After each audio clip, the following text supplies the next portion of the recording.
history episode on OSRS ASMR.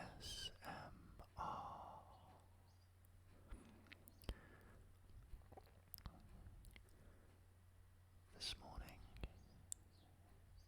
you join me on a lovely spring morning. You might be able to hear some birds tweeting in the background. It's the typical spring day, almost the perfect Easter weekend. The weather is pleasant, yet not without cloud. The temperature is somewhere between cold and mild, enough to wear a t-shirt and shorts around the house, but not warm enough to leave the house in.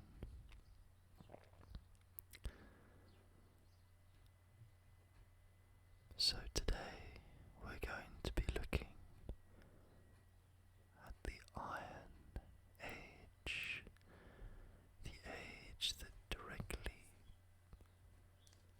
precedes or directly follows, I should say, the Bronze Age, the age we looked at in the previous video.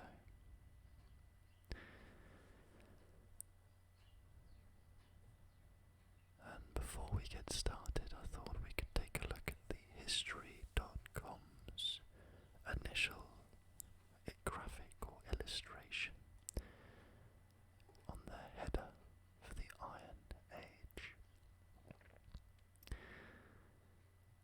Compared to the previous two episodes, this illustration seems to be more civilized in a manner of speaking. Their hair seems tidier, clothes are becoming more commonplace, metal seems to be more prominent around the home, and all in all, the standard of life seems to have increased. However, that's only on the face of it, and that doesn't necessarily mean that literacy levels and civilizations have progressed in the time since the Bronze Age, as I'm sure we'll read about shortly.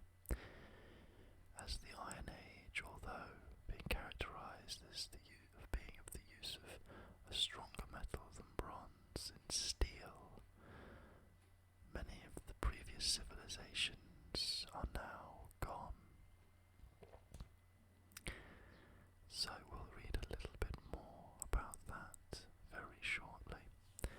And of course, as with the last two episodes, we will also be referring back to Wikipedia's page for some additional content.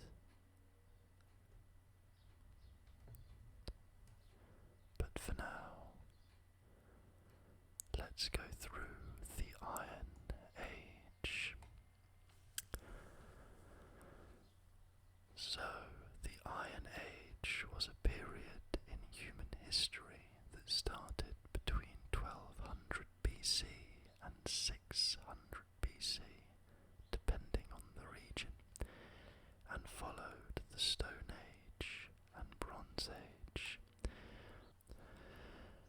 During the Iron Age, people across much of Europe, Asia, and parts of Africa began making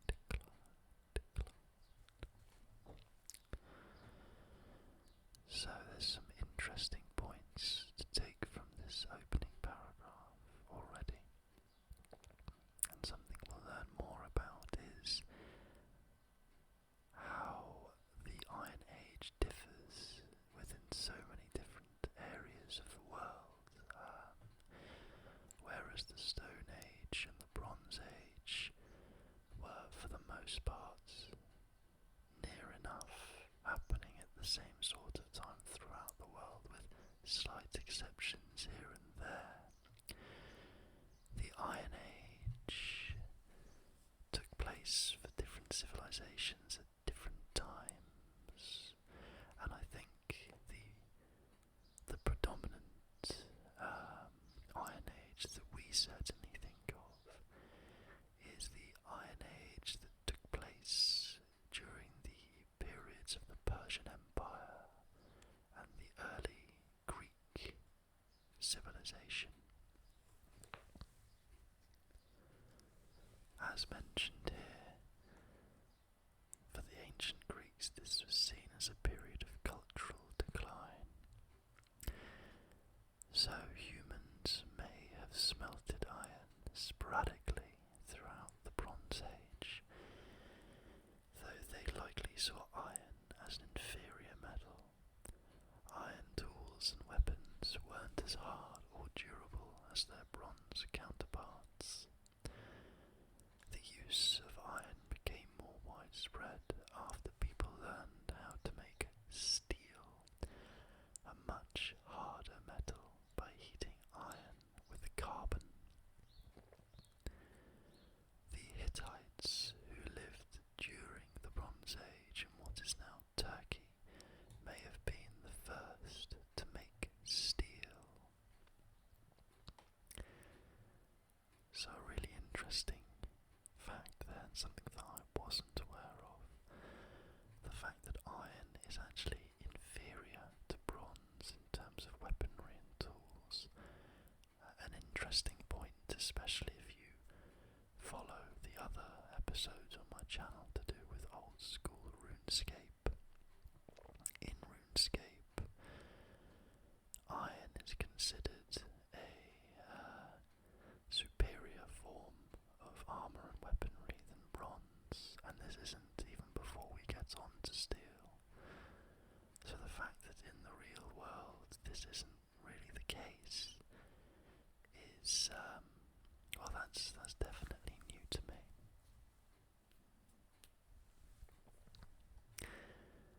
So let's get an idea on some of the dates, but as I mentioned, we will find different periods for different areas of the world.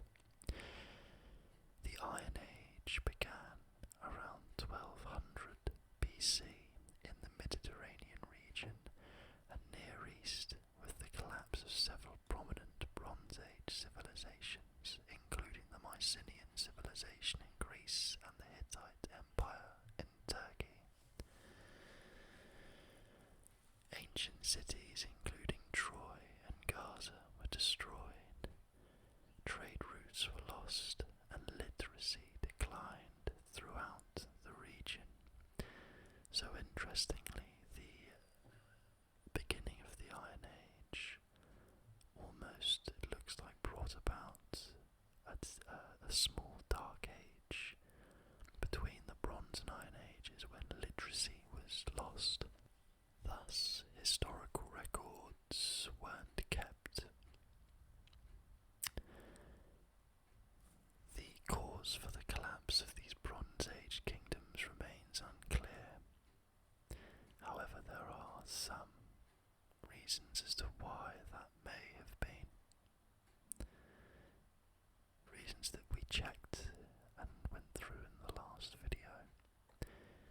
However, interestingly enough, for the Iron Age, some experts believe that a disruption in trade routes caused by the collapse of the Bronze Age may have caused shortages of the copper or tin used to make bronze around this time. Metalsmiths, as a result, may have turned to iron as an alternative. Many scholars place the end of the Iron Age at around 550 BC, where Herodotus, the father of history, began writing the Histories, though the date varies by region. In Scandinavia, it ended closer to 800 AD, with the rise of the Vikings.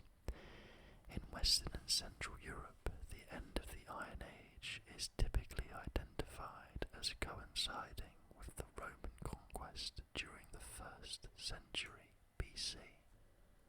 So already you can see that the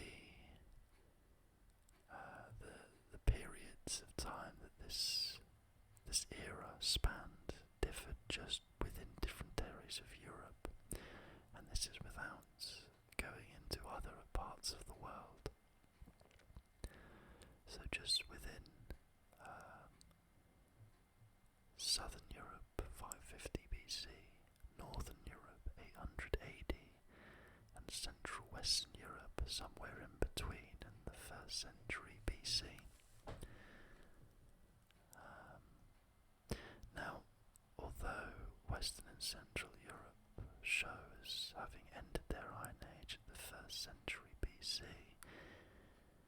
it's important to note that the Roman Empire was also part of what we would call the Classical era, Classical Antiquity, and it'll be something I'll be covering in our next video, the Classical Age, which for me is the natural successor to the Iron Age.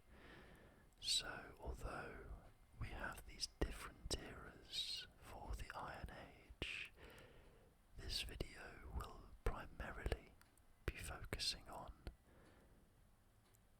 the age of which scholars consider the beginning to end, and which cover mainly Aegean and Middle Eastern history.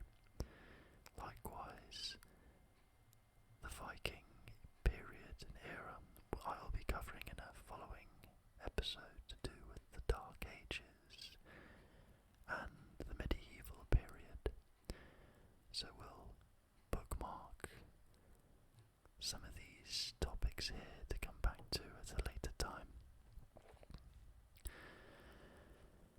Now then, the Greek Dark Ages. Greece had become a major hub of activity and culture on the Mediterranean during the late Bronze Age.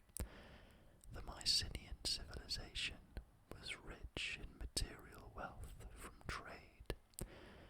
Mycenaeans built large palaces and a society with strict class hierarchy. But around 1200 BC, Mycenaean Greece collapsed. Greece entered a period of turmoil, sometimes called the Greek Dark Ages. Archaeologists believe there may have been a period of famine in which Greece's population dropped dramatically during this time. Major cities, with the exception of Athens, were abandoned. As urban societies splintered, people moved towards smaller, more pastoral groups focused on raising livestock. Mycenaean Greece had been a literate society, but the Greeks of the early Iron Age left no written record, leading some scholars to believe they were illiterate. Few artifacts or ruins remained from the period, which lasted roughly 300 years. Now, this is a very important period for Greek society because much of Greek mythology and Greek legend is based from the Mycenaean period and perhaps before. And of course, if you were part of a Greek civilization coming out of a Dark Age into the period, the Athenian period and the Macedonian period that we know of with Alexander the Great and the wars with Persia, the people from that time only would have known that for the last 300 years there was nothing, but before then there were stories of heroes fighting minotaurs, great wars with a land called Troy, gods delivering sons like Heracles, Perseus, Achilles.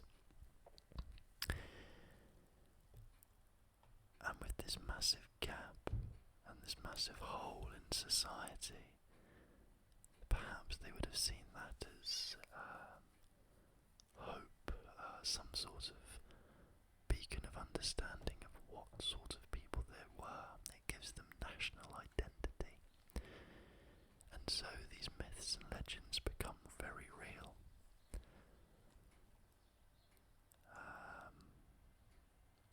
In the same way that, for example, although it's not so much the case now, back in the old days, Arthurian legend of King Arthur in England was considered by many to be our country's great epic, the great story of our greatest king, Arthur of the Britons, and his castle of Camelot. And again, this was set in a period where not just Britain but the whole of Western Europe was undergoing a dark age due to the fall of the Roman Empire. So when we came out of that dark age, other than the stories of Rome, one of the stories that would have given the English at the time national identity is the story of Arthur and his royal knights of the Round Table. So it is very interesting, particularly when you consider how in those days a dark age meant a complete drop in literacy levels, which is really sad because it's so much of our history, human history, that we just can't access. Now, by the late Iron Age, the Greek economy had recovered and Greece had entered its classical period. Classical Greece was an era of cultural achievements, including the Parthenon, Greek drama, and philosophers, including Socrates. The classical period also brought political reform and introduced the world to a new system of government known as democratia, or rule by the people. And if that looks familiar, that's because this is the precursor to modern day democracy. This is Greek democracy. This will possibly be something that we look at again in our classical era episode. Now, probably the greatest empire or nation of the Iron Age, the Persian Empire. An empire which started in what is now today's Iran, with a capital city of Persepolis, and stretched from Greece all the way to India in the Indus Valley. So let's have a little read. During the Iron Age in the Near East, nomadic pastoralists who raised sheep, goats and cattle on the Iranian plateau began to develop a state that would become known as Persia. The Persians established their empire at a time after humans had learned to make steel. Steel weapons were sharper and stronger than earlier bronze or stone weapons. The ancient Persians also fought on horseback. They may have been the first civilization to develop an armoured cavalry in which horses and riders were completely covered in steel armour. The first Persian Empire, founded by Cyrus the Great around 550 BC, became one of the largest empires in Europe, stretching from the Balkans of Eastern Europe to the Indus Valley in India. Almost taken the words directly out of my mouth, that has.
traces of their language and culture are still prominent today.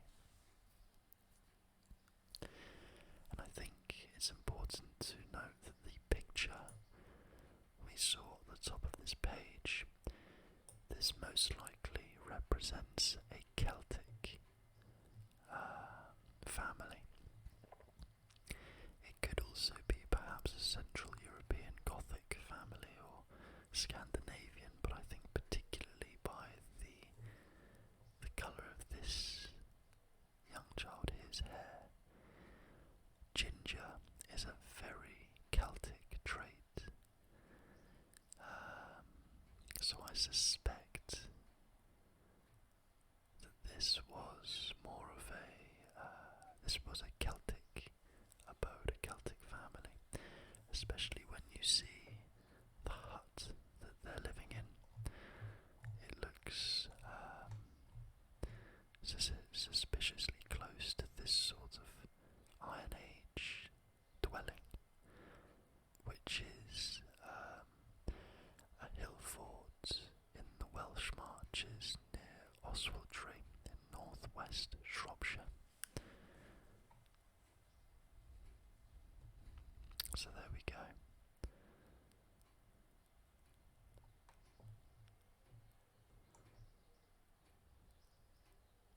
People throughout much of Celtic Europe lived in hill forts during the Iron Age. Walls and ditches surrounded the forts, and warriors defended hill forts against attacks by rival clans. Inside the hill forts, families lived in simple round houses made of mud and wood with thatched roofs. They grew crops and kept livestock, including goats, sheep, pigs, cows, and geese.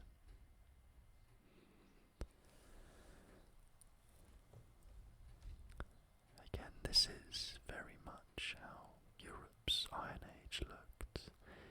If you were to travel to the Aegean, Eastern Mediterranean, or the Middle East, the world would look particularly more civilized and built up with permanent rock and stone structures.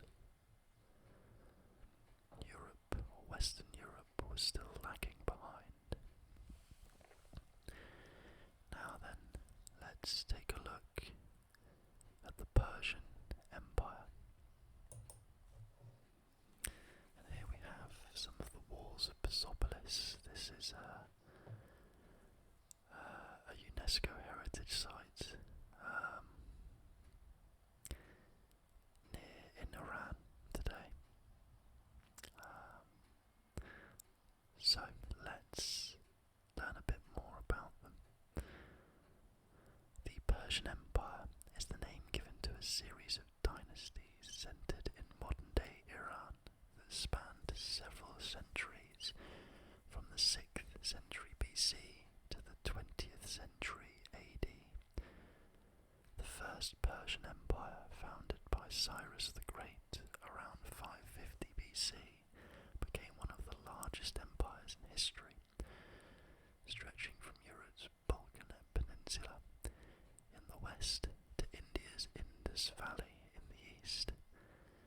This Iron Age dynasty, sometimes called the Achaemenid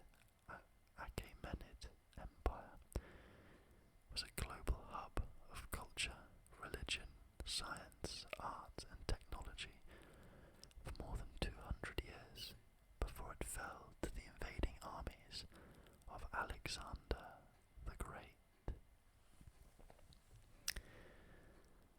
So, there's definitely some interesting stuff here. Got Cyrus the Great.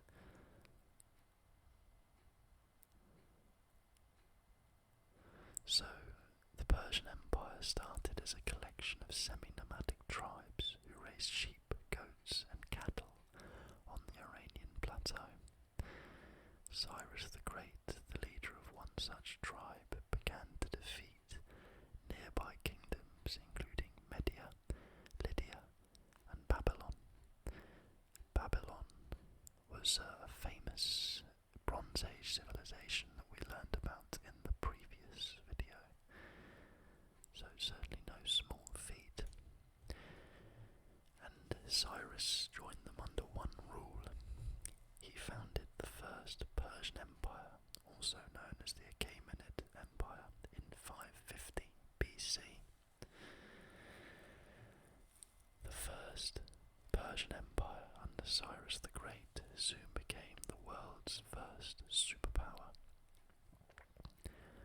It united under one government three important sites of early human civilization in the ancient world: Mesopotamia, Egypt's Nile Valley, and India's Indus Valley. Cyrus the Great is immortalized in the Cyrus cylinder, a clay cylinder inscribed in 539 BC with the story of how he conquered Babylon from King Nabonidus, bringing an end to the Neo-Babylonian Empire. Darius the Great, the fourth king of the Achaemenid Empire, ruled over the Persian Empire when it was at its largest, stretching from Caucasus and West Asia to what was then Macedonia, today's Balkans, the Black Sea, Central Asia, and even into Africa, including parts of Libya and Egypt. He unified the empire through introducing standard currency and weights and measurements, making Aramaic the official language and building roads. The Behistun inscription, a multilingual relief carved into Mount Behistun in western Iran, extols his virtues and was a critical key to deciphering cuneiform script.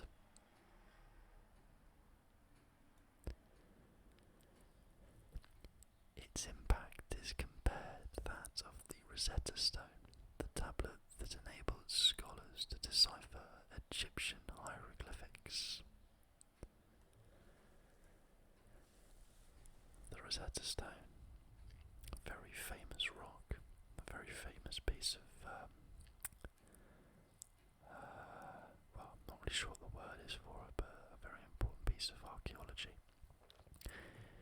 that helped us discover what hieroglyphics meant.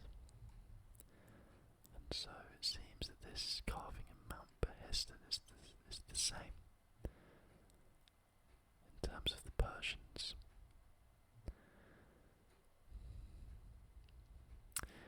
It's also interesting to see that Darius the Great, the fourth king, ruled over the Persian Empire at its largest. Now, it says that at its largest it reached Macedonia, today's Balkans. Macedonia is just here, just north of Greece. Greece is down here, and Greece also covers a lot of the islands in the Aegean Sea. And I believe it was actually Darius the Great's son who brought upon him the Battle of Thermopylae, and we'll read a little bit about that in a moment. But first, this is the map showing the expanse of the Persian Empire, which is truly immense. You have modern-day Egypt, the Middle East, Israel, Lebanon, Syria, Turkey, northern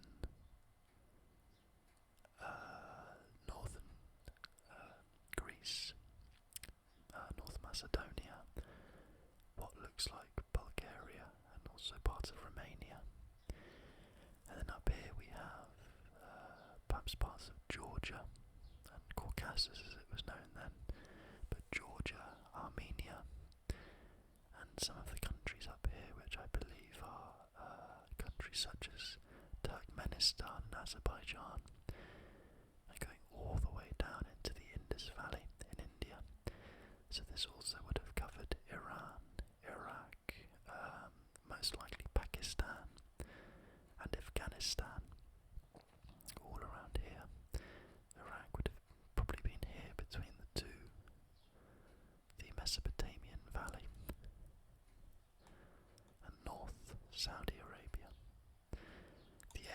which this empire covered was truly immense. A real world beater.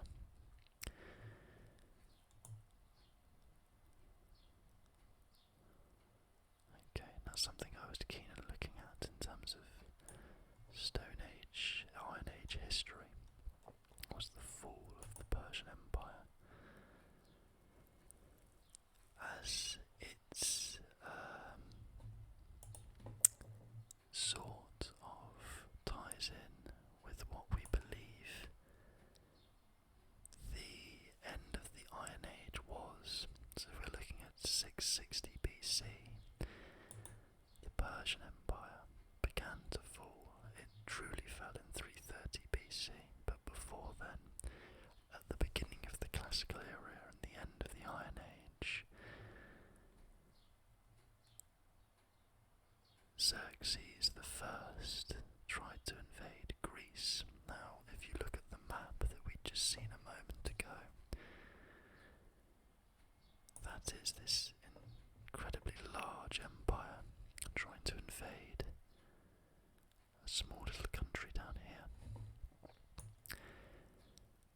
And they battled at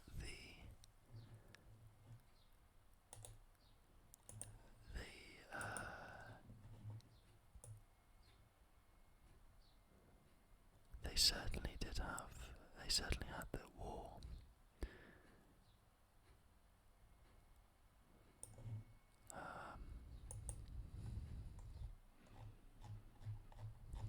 I wonder where it was. There was something I wanted to click on.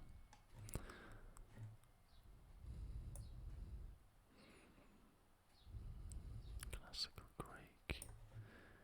Was that it?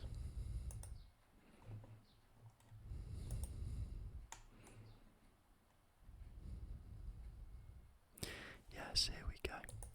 So, if you think about the fall of Persia,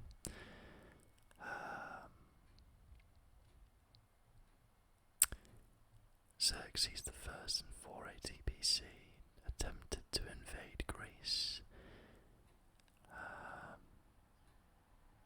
but they failed. The defence cost Persia a lot in taxes and money,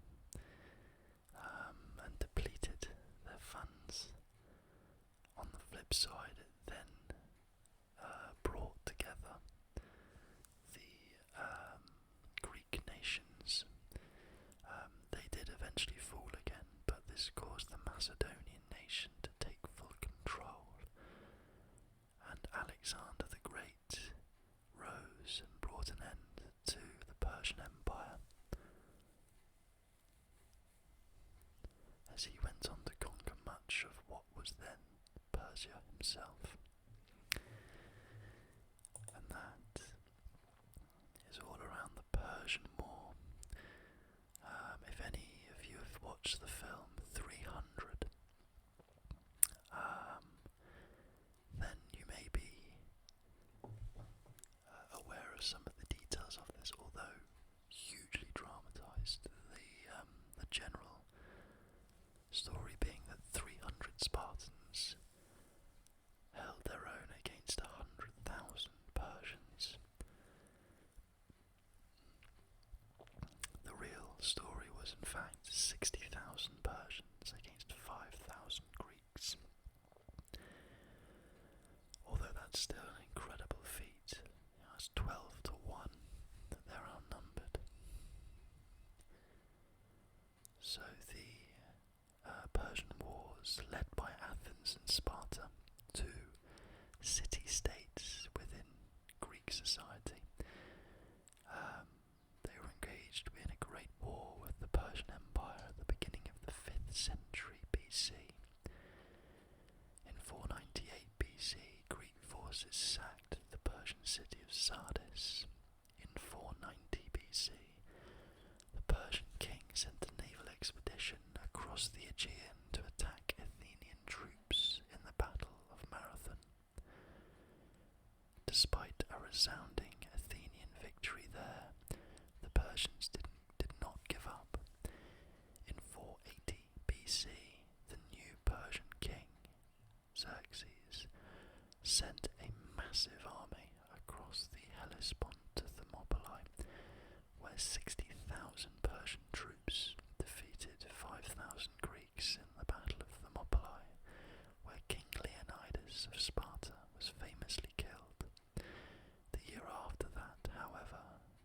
Greeks defeated the Persians for good at the Battle of Salamis. And the general story is that the King Leonidas was not allowed to take his full forces into war, so he took a bodyguard of 300 Spartan soldiers and met up with small battalions of other Greeks throughout the Greek nation to form this 5,000-man army, and they held the Persians at the Battle of Thermopylae and caused them massive casualties before finally succumbing and being defeated. But because of that, the army the Greeks sent out the following year completely obliterated the Persians and sent them into their biggest decline and eventual downfall. And this was followed by the rise of Athens, and these are things that we'll learn about in our following episode. So, we've learned a little bit about the Persians, the Celts, the Greeks, and the period itself. Let's see now if we can learn anything else from Wikipedia. I think we've learnt a lot about the civilizations. Is there anything else more specific to the Iron Age itself that we can learn?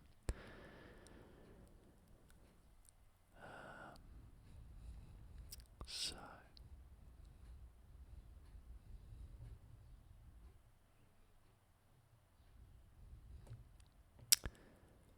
let's have a look at the history of the concept or the chronology. So here we have a look at, here we see the three prehistoric ages, the ages that we have covered so far in our videos: the Stone Age or the Neolithic, the Bronze Age, and the Iron Age.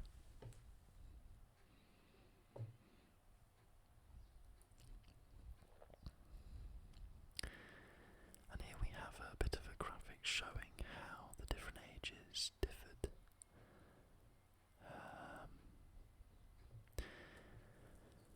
So in the Aegean or the Greek era, you have the Greek Dark Ages, which followed the Macedonian Empire, or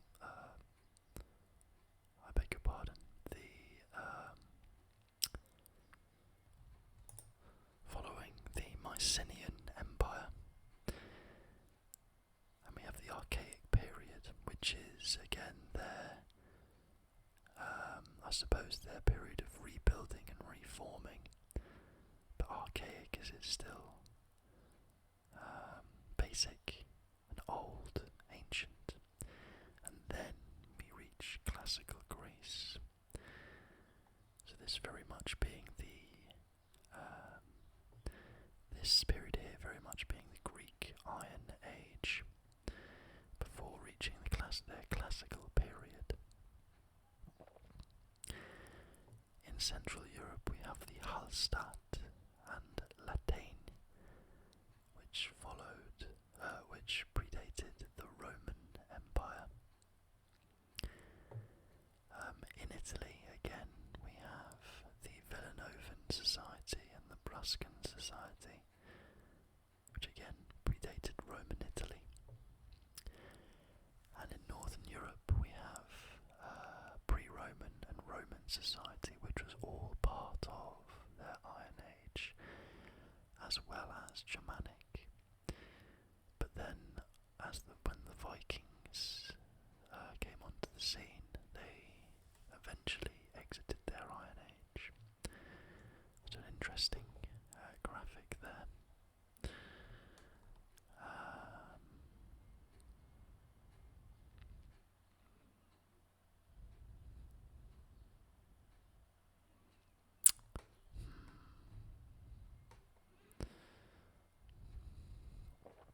There's an interesting little map here detailing Europe at 700 BC. So this is still 150 years before the Persian Empire really came to prominence, and you can see some of the nations which the Persians defeated: Medes, Lydia, and of course Persia would go on to take all of these nations all the way up to there. But something I really like about this graphic is what was traded at the time. So if we zoom in a little bit here, you can see that with each area, the Gallic areas being the Celts, different resources were available. In the UK there was tin, France iron, we have tin and amber in northern Germany. In Spain there was a large amount of silver. The Carthaginians held wheat from their fertile lands, particularly in Tunisia. Pre-Roman Italy was mainly iron and copper.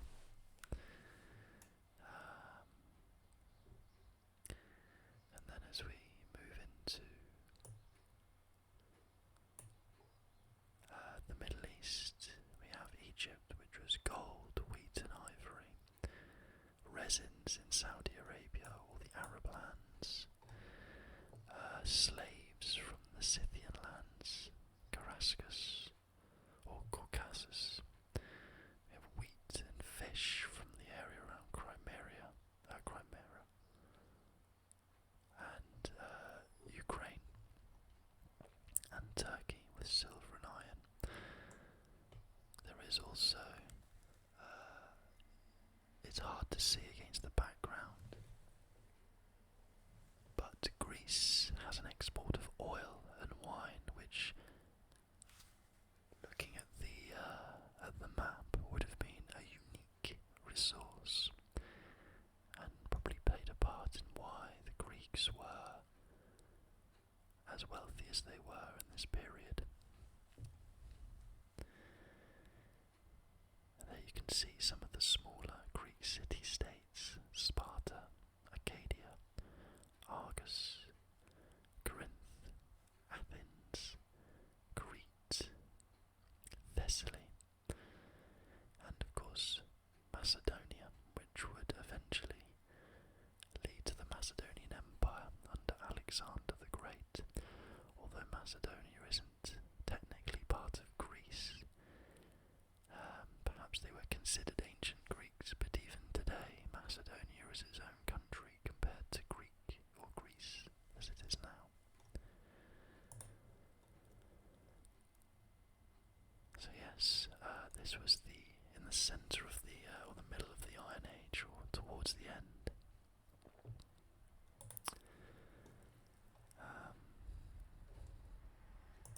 Lovely stuff. There isn't really too much about these societies, and I suppose that's because they weren't really too different compared to Bronze Age societies. The civilizations changed, but perhaps the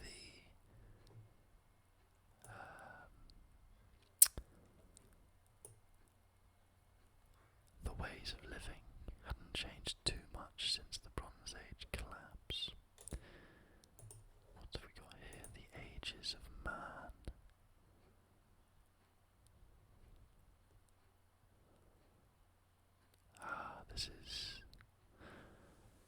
This isn't to do with the historical ages of man, this is to do with Greek mythology. The rule of Kronos.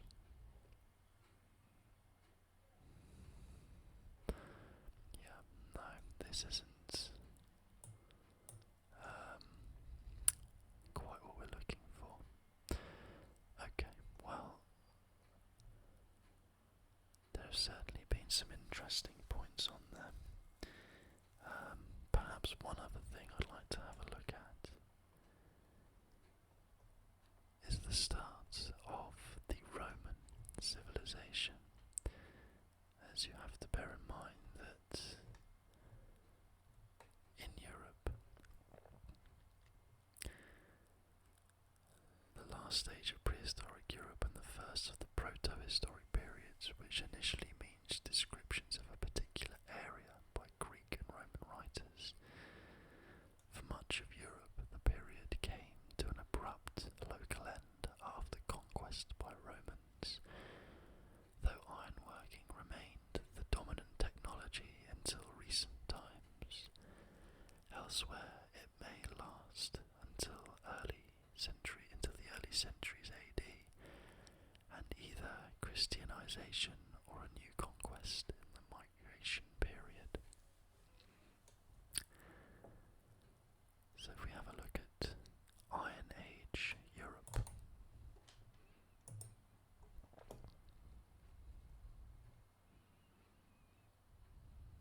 Here we go.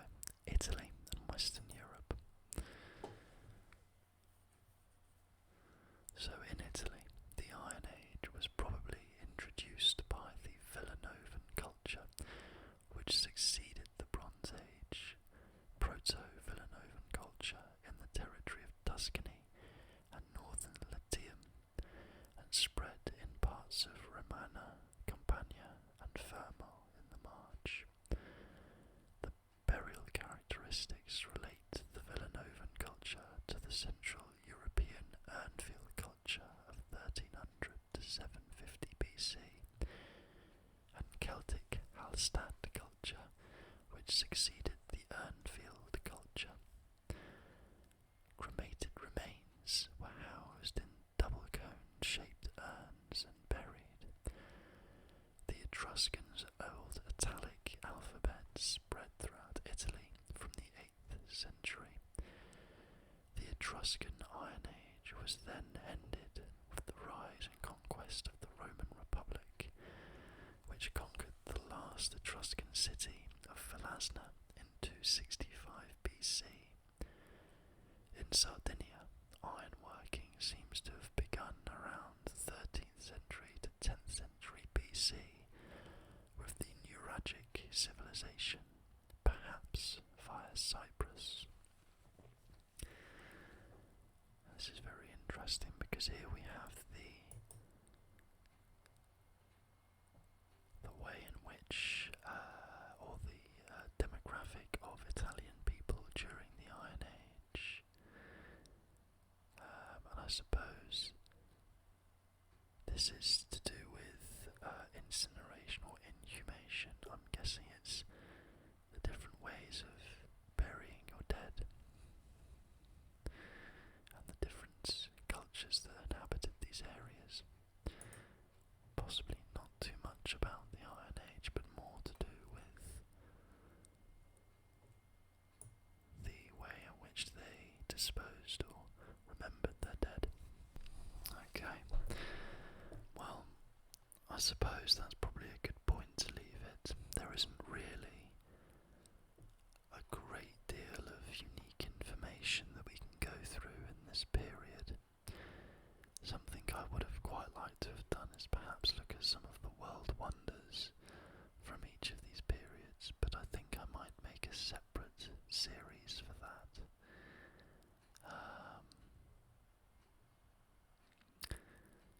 Yeah. So I think for now, let's leave that there. The last sort of thing that may be of interest is the different periods of which the Iron Age really took place. The Aegean, the Greek period of 1200 to 700 BC, the Italian being very similar, 1100 to 700 BC. The Balkans, the area north of Greece, 1100 to 150 AD, so 1100 BC to 150 AD. Eastern Europe being 900 BC to 650 BC. Central Europe being 800 BC to 50 BC. Britain, with it being 800 BC to 100 AD.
almost everything we use today.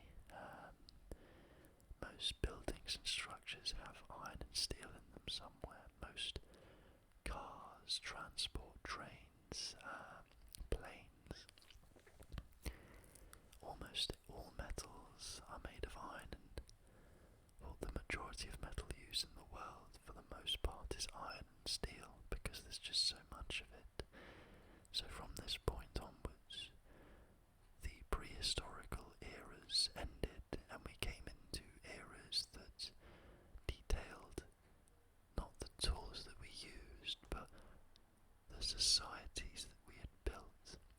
The classical antiquity society, societies of philosophy, culture, early culture. The medieval societies of feudal men, feudal systems of living with kings and lords. The Renaissance era, where art came to the forefront for the first time since the classical era. The eras of discovery, the colonial era, the industrial era, and coming into the 1900s, the atomic eras, the modern eras, the internet age. These are all ages and eras that we will cover at some point, but they all then went on to become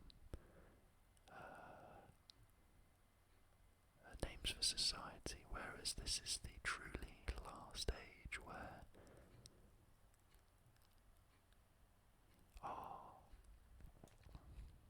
our advancement wasn't, our progress as a society has always been about the tools that we use, whether those tools are, chisels and hammers made of metal, or computers made of glass and circuitry and software and hardware.